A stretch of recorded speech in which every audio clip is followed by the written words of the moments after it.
Welcome to Ghoulish Gab. Always spooky, always under 7 minutes. Unless we go a little over, then fuck you. We're in person again, completely sober. No. And yeah, so today we're just... Why are people infatuated with horror? It's a good question. Why? That is a good question. It is a good question. Now, I think the most obvious one is that I like to be scared. And I think most people that watch horror like to be scared. Not all the time, but it's something about... I looked this up before we recorded. Okay. To horror movies and horror books, things that scare you trigger your fight or flight mode, which releases adrenaline, which when you know that you're not actually fearing for yourself, the adrenaline creates excitement. So it's this kind of giddy feeling. And I think you combine that with a controlled environment. Yeah. Is the big thing. Because if you are watching a movie to get scared, you're doing it mostly in the comfort of your own home where you can turn it off. Or a movie theater where you're surrounded by people who are also feeling the same thing. So I'm about to piss my pants. You hit the button. Yep. And maybe you don't piss your pants, or you pause it and you go to the bathroom. And then you come back. You do that in the bathroom like a regular person. Then you come back and go back to being scared. But then why do people... I think I like to look at how I got into it and talk to other people about how they also got into it. I feel a lot of people got into it at a younger age. Yeah. And just kept going with it. But obviously that's not how it is for everyone. Well, and I think when you're younger, it's not how it is for everybody, but also when you're younger, you want that, kind of going back to what my first answer is, you want that control. When you're younger, so much stuff scares you.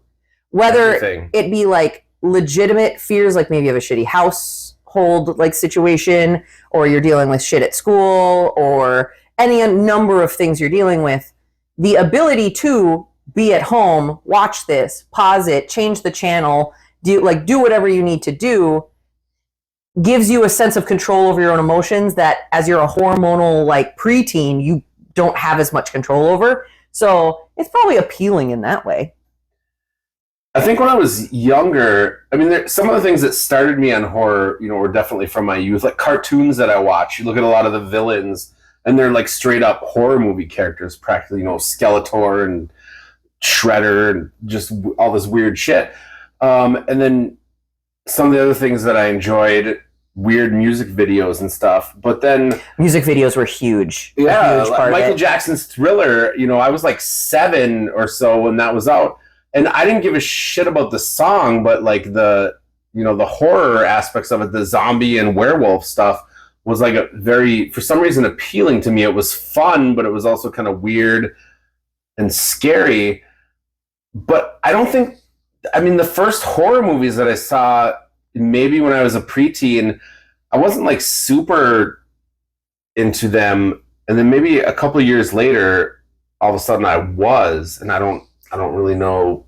Do you think maybe there's a bit of a forbidden fruit aspect to it? Oh, for sure. Because the first few horror movies I remember watching, I was not supposed to watch. They were definitely hidden in my dad's room. And then he and my stepmom would go out and do something, and I would then go into their room and sneak through their VHS, whatever. I think the only one I never got the courage to watch, and I still haven't watched to this day because I've looked up stuff on it online. Debbie Does Dallas. Faces of Death. I've never watched Faces of Death. I've never done that one. But that was a rite of passage.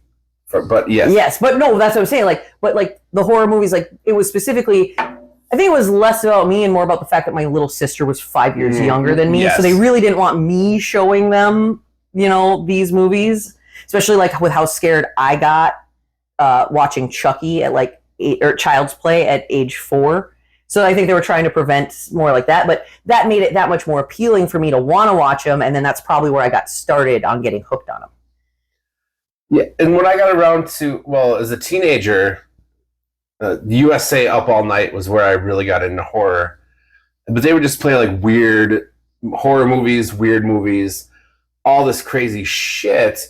But then I think that's kind of where the forbidden fruit thing was, because you'd stay up very late at night and this is what was on. And, you know, sometimes, I don't know, maybe you were supposed to be up that late. Most of the time you probably weren't. So, you know, your parents said watch TV late on a Friday or Saturday, but you were up way later than you were supposed to. And then they're playing like, you know, Nightmare on Elm Street and The Toxic Avenger and just stuff like that. And so you're like, some of this is kind of freaky and some of this is wild. And you're like, there might be a naked lady's boobs. And like, so it's all the forbidden fruits, because you're not turning on the TV during the day and seeing The Toxic Avenger. Yeah.